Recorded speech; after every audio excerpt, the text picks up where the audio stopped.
মুর্শিদাবাদের জঙ্গিপুরের রাজনৈতিক মহলে নতুন করে চাঞ্চল্য ছড়ালো। বৃহস্পতিবার সকালে জঙ্গিপুরে আয়োজিত জনতার দরবারে এক কর্মসূচিতে তৃণমূল কংগ্রেসের প্রার্থী তথা শ্রম দপ্তরের প্রাক্তন প্রতিমন্ত্রী জাকির হোসেনের হাত ধরে বিজেপি, কংগ্রেস ও সিপিএম ছেড়ে শতাধিক কর্মী তৃণমূল কংগ্রেসে যোগদান করেন।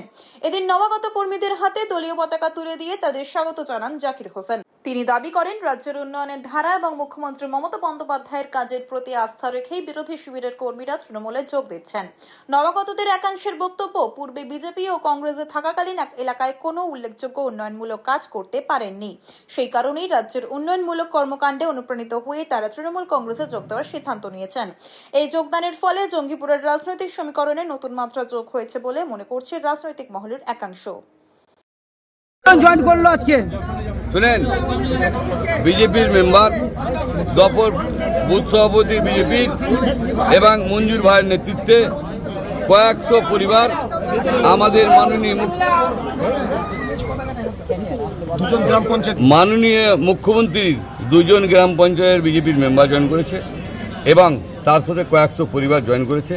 সব কংগ্রেসের কিছু লোক জয়েন করেছে।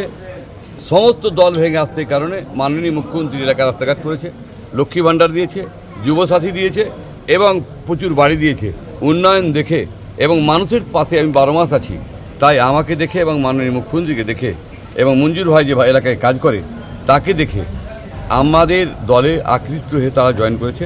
তারাকে আমার দল থেকে স্বাগত জানাই, মাননীয় মুখ্যমন্ত্রীর থেকে স্বাগত জানাই এবং অঞ্চল প্রেসিডেন্ট যে ভালো কাজ করছে তাদেরকেও আমরা ধন্যবাদ জানাই যে তারা মানুষকে বুঝতে পেরেছে যে আমরা ভালো কাজ করেছি। এলাকার মানুষ চাইছে যে তৃণমূল ছাড়া অন্য দল যেন না থাকে, কারণ হলো দেখেন 12 মাসের সেবা, মানুষের আপদ বিপদে থাকি আমি সবসময়, সেই আকৃষ্ট হয়ে তারা আমাদের দলে জয়েন করে তারাকে আমরা স্বাগত জানাচ্ছি। তারা ভালোভাবে কাজ করুক, তাদের পাশে আমরা আছি, আমাদের দল 12 মাস আছে এবং এসআর নিয়ে মানুষকে যেভাবে হ্যারাস করছে সেটা দেখে আপনারা জানেন এসআর নিয়ে মানুষকে ভালো ভালো লোককে বাদ দিয়ে দিচ্ছে।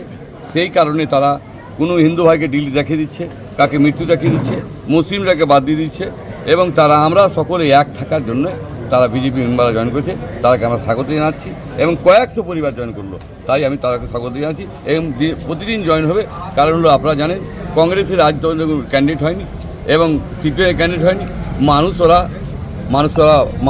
কোনো মানুষের কাজ করেনি এবং তাদেরকে পছন্দ করছে না, তাই আমাদের দলে এসছে, তাদেরকে আমি স্বাগত জানাচ্ছি। সকলে ভালো থাকবেন, তাদের আমি পাশে আছি, 12 মাস তাদের পাশে থাকবো। ভোট নেওয়া নয়, ভোটের পরে সেবা দেওয়াই বড় কাজ। আমি 12 মাস সেবা দেবো, এটা আমি স্বাগত জানাচ্ছি। একাধিক বৈধ ভোটারকে ডিলিট করে দেওয়া হয়েছে, আপনাদের দল কি পদক্ষেপ? দেখুন, আমাদের মাননীয় মুখ্যমন্ত্রী বলেছে আমরা এর জন্য লড়বো এবং আমাদের সরকার আসছে যত যা আছে সব তুলে দেবো এবং আমরা সবকে অ্যাপিল করতে বলেছি, অ্যাপিল করে রাখুক, কারণ বৈধ ভোটার বাদ একটা আবার যেতে দেবো না। আমরা মানুষের পাশে ছিলাম, মানুষের পাশে আছি। আমরা সবসময় বিজেপি এবং গণেশ কুমারের চক্রান্ত করছে, বাঙালি বিরোধী করছে। আরে বাঙালিরাকে অন্য রাজ্য মারছে, তারা আমাদের দেশে কি করবে? আপনারা বিজেপি দেখেছেন 12 বছর 3 টাইম হয়ে গেল, একটা বাংলার মানুষ দেখতে পারে না, 3টা একবার ক্যাবিনেট মন্ত্রী বানায়নি। আমরা চাই বাংলাকে বঞ্চিত করা চলবে না। 100 দিনের কাজ বন্ধ করে দেখছেন, আবার জন্য মাননীয় মুখ্যমন্ত্রী নিয়ে দিচ্ছে। তাই সকল মানুষ আমাদের কাছে আমরা এসআইয়ের লড়াই করছি এবং আগামী দিনে বৃহত্তর করব। ভোটের আগে জয়েনিং কত